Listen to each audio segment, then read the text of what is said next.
1 in 4 women and 1 in 6 men are victims of sexual abuse.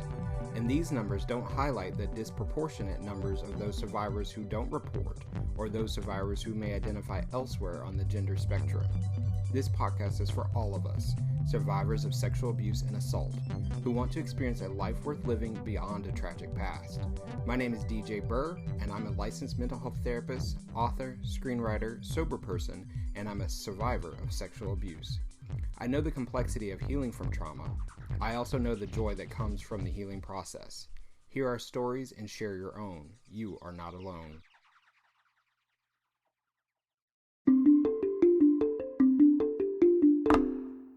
Thank you for joining me for another episode of Journey On. And today I have with us author Larry Ruhl of Breaking the Ruhls. This is a fantastic memoir that has just been captivating for me to read. And, you know, Larry's here today to tell us about his story. And I just want to say, Larry, your story and my story are so similar. And I bet your story is similar to so many others. And I just want to thank you for putting out your courage, your experience, your strength, your hope. It's a profound story, and I would love for you to tell our audience about it and tell us a little bit about yourself, like kind of where you are right now in this COVID age. And, also we'll talk about like some lessons that you've learned along the way. And so hopefully that will be insightful to our audience like it has been for me. Great. So I'll let you take it away, Larry. Thank you so much. And thank you for having me. It's great to be here with you. And I agree. I listened to your podcast of your story right away and wanted to get to know you first before we spent some time together. And I was taken aback by how similar so many aspects of our stories are. But yet I find that anytime that I speak to other survivors, I find that things that we shouldn't have in common, we do. And it's both empowering and sometimes very moving to realize that, just how not alone we are. So thank you first and foremost. You're welcome. And my story, it's so funny to talk about it because I know so much of it will echo for you and I think for others, but I too, I grew up in Levittown, Pennsylvania, where all the houses are the same. And, they're literally built one house next to the other and they're identical on the outside. And I remember thinking that it was like this, that everyone's life inside their homes must be similar. But then I started to understand just how, not similar they actually are. And, I think, sort of by 4 or 5 years old, I was having to break up my parents' fights. And my sister is 6 years older than me. And we would wait for the certain moment when the fighting got so intense that we knew we had to intervene. So we would race down and break up the fights. And it was my mother beating my father. My mother had undiagnosed mental illness for my whole childhood. She had rage issues. She was a binge drinker, and she would beat my father. So it was, my sister and I would break these fights, and my father's face would be all bloody and scratched. My mother would storm away. She would blame my father for waking us up. It was just an ugly, ugly thing. And then my father would come to me and my sister for comfort. And for as long as I remember, oftentimes that comfort meant my father coming into my bedroom. And he started sexually abusing me as early as I can remember. And it lasted for many years. And, it's funny when people think of pedophiles and you talk about sexual abusers, people imagine like the villain, hiding behind a mask or, scary looking. And my dad was somebody who was well-liked. He was well-liked at work and at church. We went to church as a family every single Sunday. We were really involved in the church. And, my dad was a really likable guy. And the whole thing was now I understand it as grooming and brainwashing and manipulation. But he would say to me and my sister, "I don't know what I would do without you kids. Tell me how much you love me. Tell me you need me. Would you miss me if I killed myself?" So there was this fear built in around, always having to make sure that my parents were taken care of.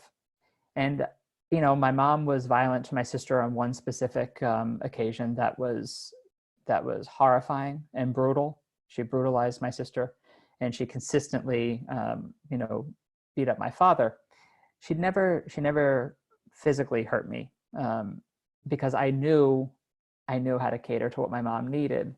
So I became this person who could make my mom feel better. And I was the one that my sister and my father relied on to make my mom feel better. So we were in this sort of perfect storm of mental illness and addictive behavior. And that just intensified as I got older. It just got worse. And I remember I was sexually abused again by a neighborhood boy when I think I was around 10. And I remember thinking when it happened of knowing that it wasn't the first time that those things were done to me. And it's like you look at, any of us going through puberty and change of life and all of the things that come up and all the feelings, and coming from a place where you've had the most hideous, unspeakable things already done to you, it just becomes this complete storm of confusion and shame. And I went through that, and it was really challenging. And when it came time for me to actually go away to college, my parents guilted me into staying home. So even when I was 18, I still didn't have it in me to make the breaks. I felt like I was letting them down. My father offered me money and buy me a car if I'd stayed home. Don't leave me with her. And she would come to me and say, please don't leave me with him. What am I going to do without you? You're the only one who knows what I need. So it took me 2 years, and it wasn't until I was 20 that I moved to New York City and went to design school. And similar to you, my mother outed me. I had mistakenly left a secret journal I had kept on envelopes. I always knew my mother went through our things. She went through both of our rooms. She had done this to my sister. She read my sister's diary, which caused her to beat my sister. So I always knew to be very careful. So I thought I was very clever in writing out a journal in a box of envelopes. Each envelope I treated as a page, and I tucked it all back into the box. And I forgot when I was getting ready to go home after my first year of college for summer break that I had left it in a duffel bag. And my mother went through my things and found it. And in it, I had confessed to having confused feelings about sex, about men and women, and I admitted to an experience that I had had with a man. And I had been involved with women as well. And my mother forced my father to confront me about it. And you can imagine what that felt like, having my father take me alone in a car, sitting alone with my dad in a car, and him asking me if I was gay or bisexual. And when I said that I thought I was bisexual, he looked at me with disgust. And I sat there and I thought, this just can't be happening. And so I got home, and my mother had questions, and they were invasive questions. She wanted to know if I was doing drugs. She wanted to know if I had had sex with men, what kind of sex I had. I mean, it was just the most horrible conversation. And I answered everything she asked. And she hugged me and she said, I love you no matter what. And 2 days later, she was telling me I was a disgusting faggot and that I deserved to die. So, I was really crushed, and I got out of the house, and I made arrangements to get back to school sooner. And I was really, so defeated. And then, right before I was leaving to go back to school, she asked to see me, and she sort of tried to apologize. And she said to me that everything she said to me was not about me, it was about my father. And that's when I had my first flashback. So I was 21 maybe at this point, and I had my first flashback, and I started remembering some things my father had done. And I went back to the city, and that's when I learned how to numb out and started to black out drink. And for the next, how many years it took before I got sober, I never understood that I was blacking out. I always thought that blacking out meant passing out. I didn't understand that they were very different things. So I continued on with a life in the city, and I met I was engaged to a woman. That ended. I met a man 6 months after that ended, who I'm still with today. David and I are still together. And all of a sudden I entered in what looked like a perfect life. I fell in love. He had a great job. My career was taking off. It's like everything was all great. We bought a weekend house in the Hudson Valley, and I thought that this is what it all was going to look like, and I was feeling good. But as we moved up to upstate New York, my anxiety followed me, and I was trying to hide what was happening. I was trying to hide from him. I was trying to hide from myself that I was terrified to be alone in my house. I was in my early 30s. I was terrified to be alone. I started having panic attacks in the car anytime I drove over elevation or across bridges. I had debilitating anxiety that would catch me so off guard that I would shake and I thought it was my fault. I thought it was all me, that I should be able to control it. And David noticed that I was acting this way and made the suggestion that I should see someone. And the first time I didn't fight him back. I just said, okay. And I found a therapist. And after that, it's so funny. I hesitate because I remember going in to see this therapist, and even then it was like I needed to maintain control. She had all those intake forms and all the questions, and I was like, no. I'll tell you what I want you to know. And she's a force, and she's remains my therapist to this day. And but it took me weeks to admit to the panic I was experiencing. I was afraid she'd recommend medication, which she did. And once I got on medication, my memory started coming back. Once my anxiety was under control, my memory came back. And I had a nervous breakdown. And it was that moment of reckoning where I had to stop hiding what I knew to be true. And, from that point, my stomach goes into knots when I talk about that part, but from that point on, it became a real challenge to live in the knowing, to really fully accept what I knew to be true, to have have my parents still alive and still depending on me for emotional needs. Financially, they depended on me. It was just awful. And I asked for time. I asked for time and space to process everything I was going through. And my mother disowned me. She was about to have a knee replacement. And she said that if I did not come home to care for her once she was released from the hospital, that she never wanted to see me again. And my sister tried to urge me to come home. She said, I think she really means it. And my mother did mean it. My mother completely disowned me. And my father tried to stay in touch for years, even when I confronted him about what he had done to me. The one chilling thing that he said was, I didn't do anything to you that wasn't done to me. And all I did was try to love you. Anything I did was for you and to show you my love. So, it was really awful. And then, and all through this time, I'm on Klonopin, I'm on Ativan, I'm on Lexapro, and I'm on something else to sleep, and I am drinking my way through it.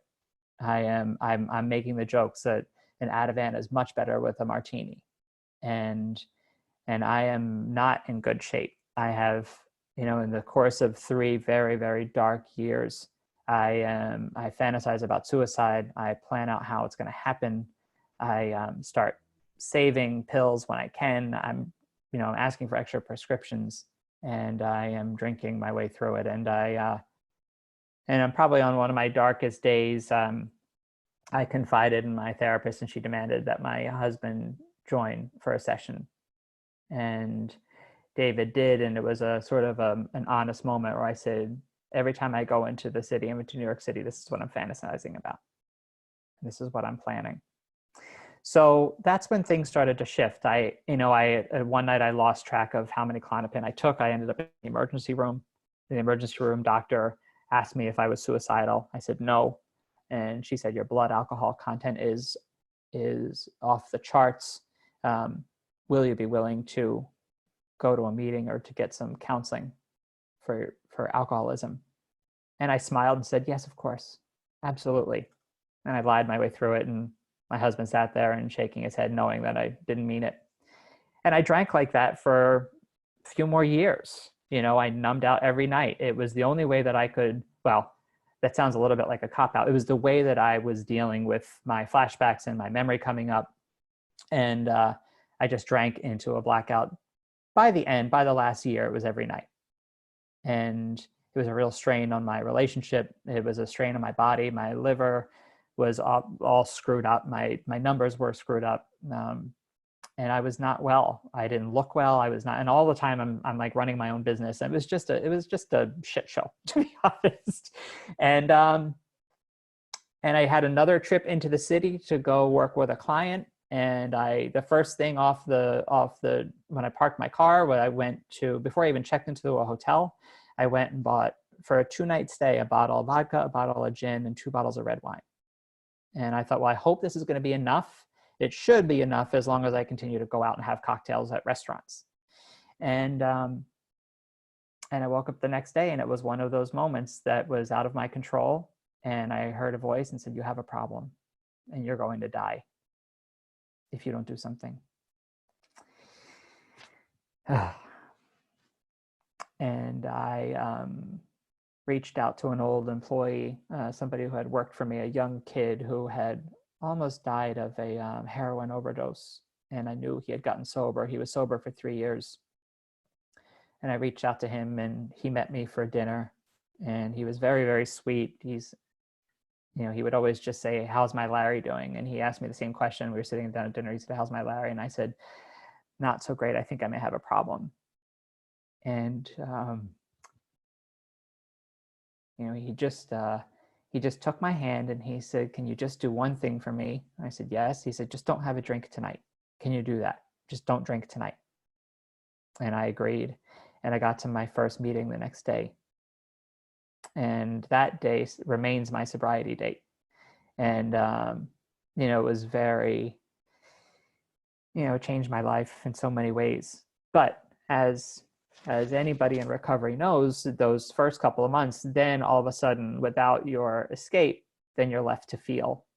So then I was left with, how do I even begin to process, as a sober man, all of the feelings that come up, the triggers that come up, the feelings of worthlessness or shame. And, it was a whole new life to understand and get to know. And then it was like, okay, well, what does recovery from sexual abuse and sexual abuse trauma look like in sobriety? It was everything had to be reframed and looked at new. And it was an exciting time, but also one of the most difficult, because there were a lot of feelings coming up that I had to learn how to process differently and not numb out to. So I've been sober for 7.5 years. After I closed my business, I wrote my book. I came out publicly with my story. It came out in 2018. I went through, it was a very challenging year. I was very close to my mother-in-law. She died. We were in the middle of a big move, selling our house, and my book came out. So it was one of the most challenging periods of my life. And I had to learn I had to really dig deep and say, okay, I have to pull some more reserves to see how strong I can be. And any of us who come out publicly with our story, we know what that's like, and we deal with, people's reactions in their own stories, and we hear. But in sobriety, I think one of the things, and what recovery has looked like for me, is one of the things I started to do was take meetings into jails.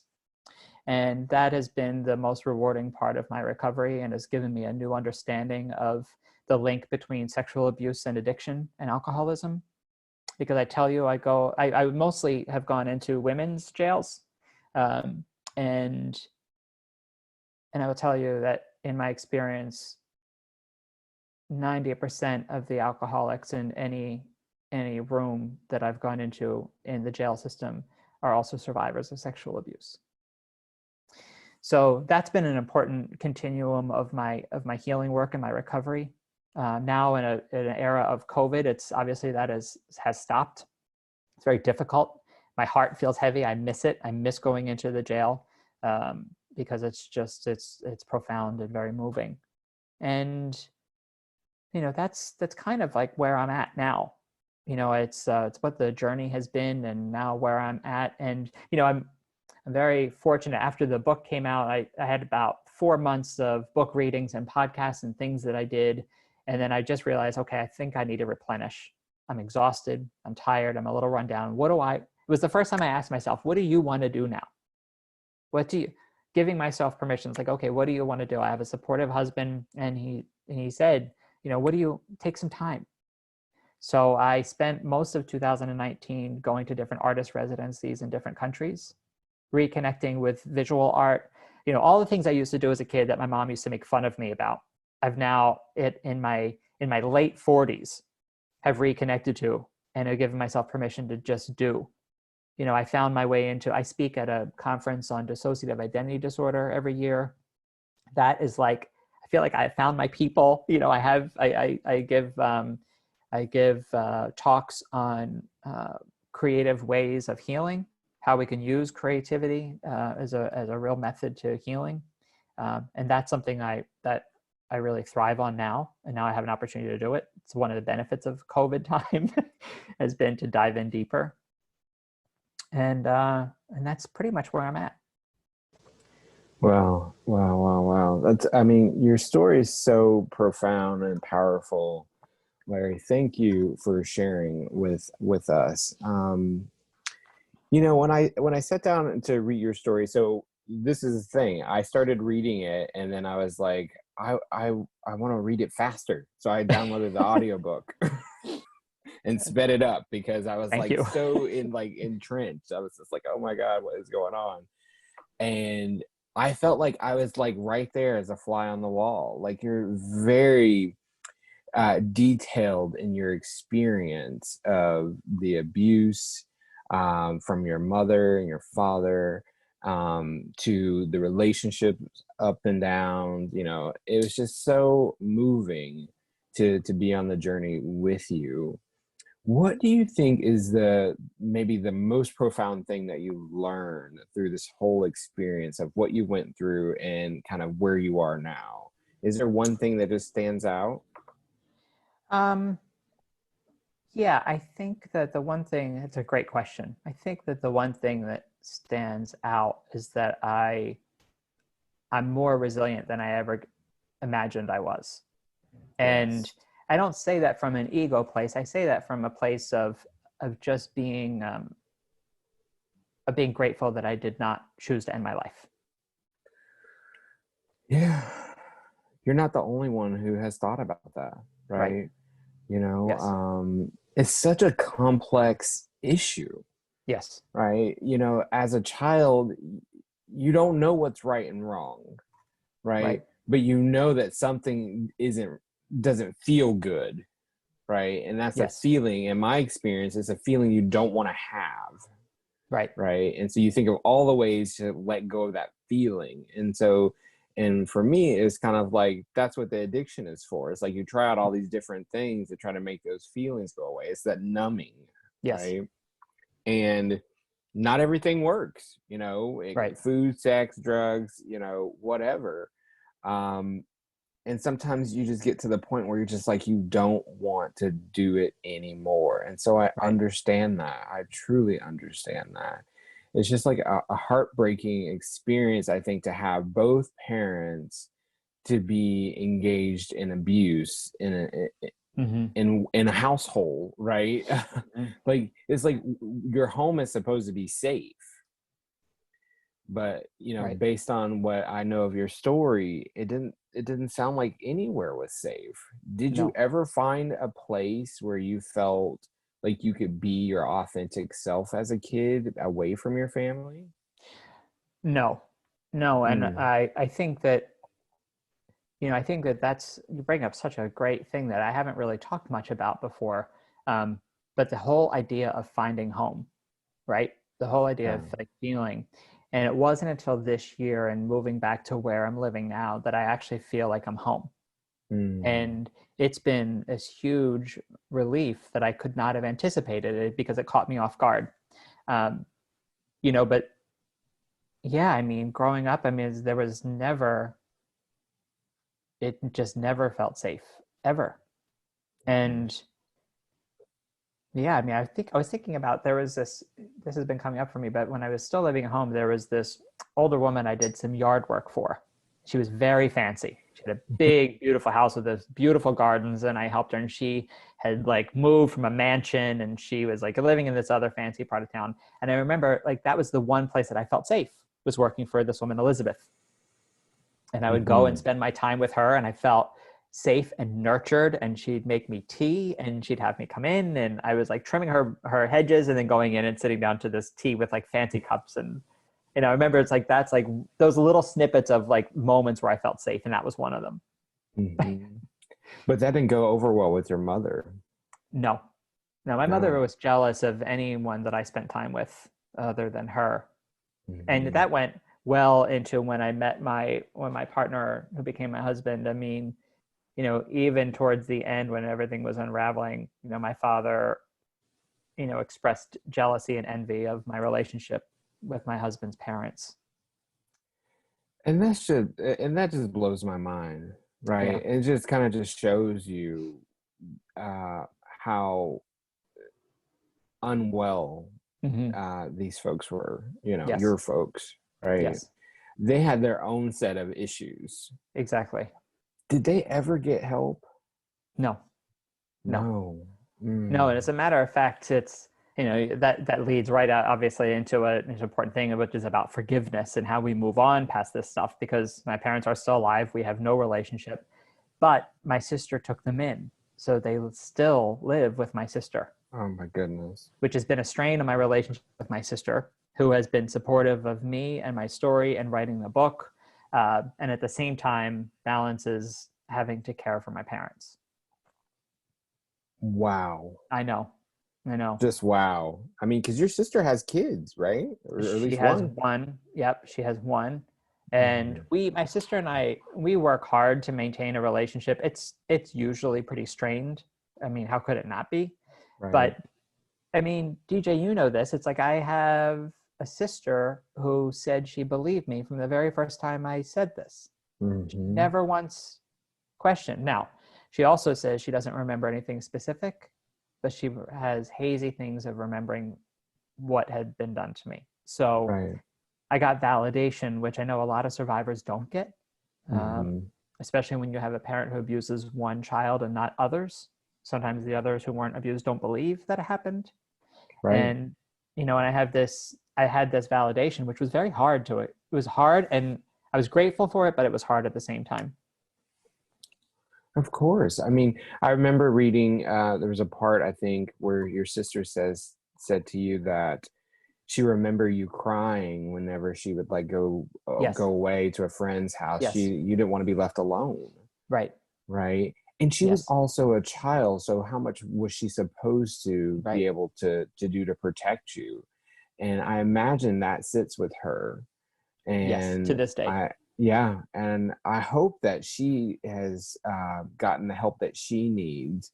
But I can't imagine inviting your parents to live No. in this home.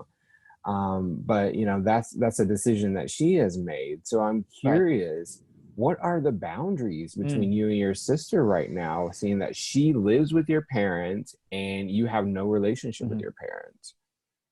Yeah, boundaries. I mean, I remember my therapist said to me, boundaries are a life's work, that they will Mm, forever, forever be present.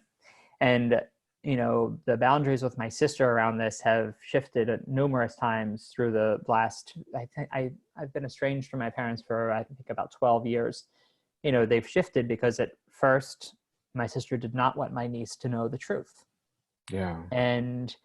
And we all sort of skirted around it, and it got more and more difficult. And I said, the truth has to come out. She has to know. It's important. I mean, you have these very ill people living in your home, and yes, I Yeah. understand that there's space, but this has to happen. So there was definitely some fractures in our relationship.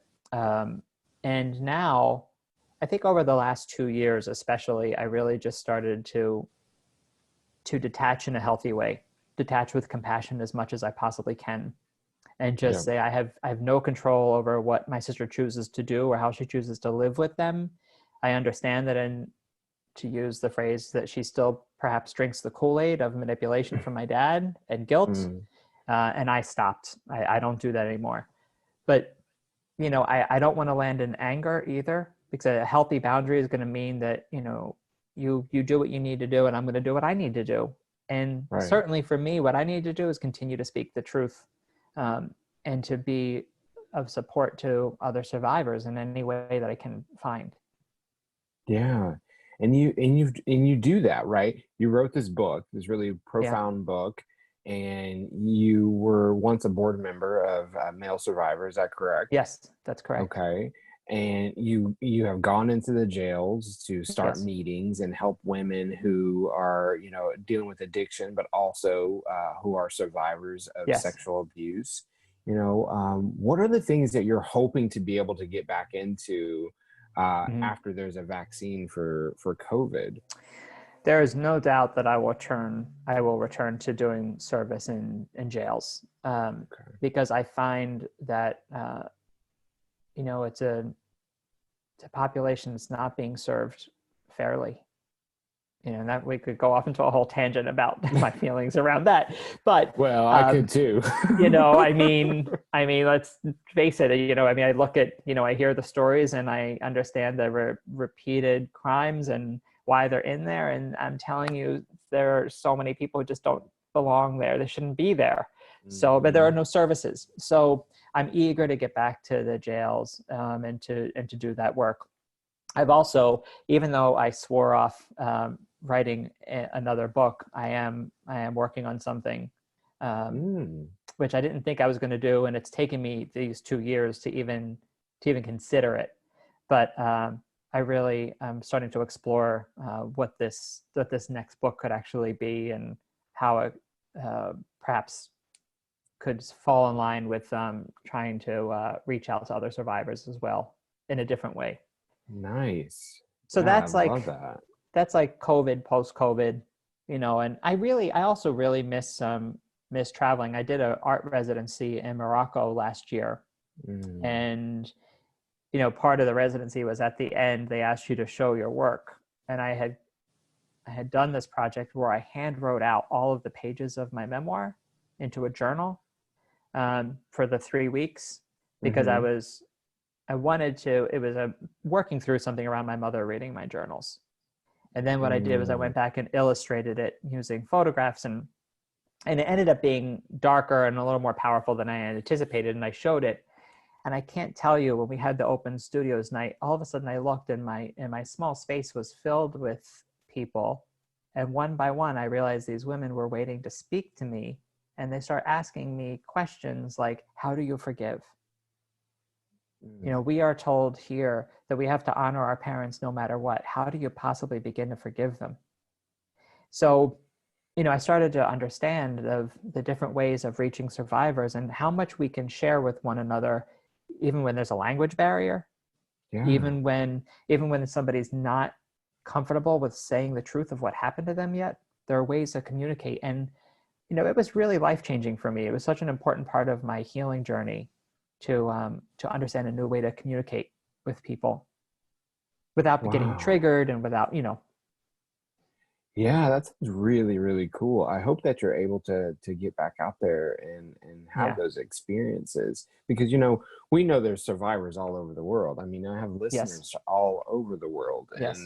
and I'm grateful to be back for this third season, because I've gotten the messages from the listeners. Hey, we want to know what's going on. Are there more episodes? Your stories have been really impactful. And I was just like, I have to listen to that. I Hmm. feel called to do it. It's like my higher power speaking to me. Yes. And so I'm so grateful that you made the time to come on to Journey On and share your experience, strength, and hope. And my hope is that you get to go back out there and keep sharing the message, right? That's how we heal, right? The last line in your book before I think the acknowledgments, was stories, sharing our stories can mean the difference between life and death. Yes. And that's just it, right? That's all it Right. is, right? Yes.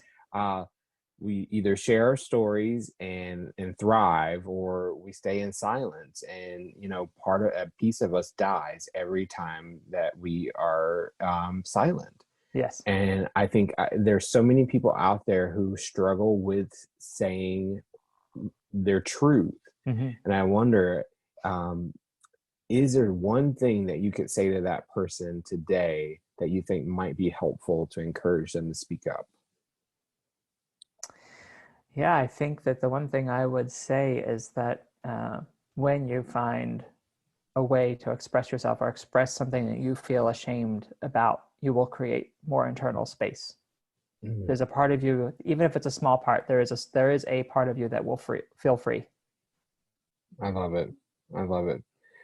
Thank you, Larry, so Thank much. you. Everyone, please go out and get Breaking the Rules by Larry Ruhl. That's Ruhl. Larry, where can folks find you online? And there's the website for the book, breakingtherules.com, and then also larryruhl.com. That has more of some of my artwork on it as well. Excellent. Thank you. Well, Larry, thank you. And, when you have something new to tell us about, please come back and share. Absolutely. Thanks, DJ. All right. Have a great day. You too. Thank you for joining me for another episode of Journey On. I hope this story will help you on your healing journey. I want to hear from you. Leave me a message at anchor.fm/journeynonpod/message, and I might be able to respond to you on a future episode. Tweet me at @TheDJBurr. Follow me on Instagram at @TheDJBurr. Like the Journey On Facebook page at facebook.com/journeynonpod, and join our survivor community at facebook.com/journeynonsurvivors. Till next time. The music in this episode is by Conduit, Matthew Ortega. Learn more at www.condewit.com. That's conduit.com.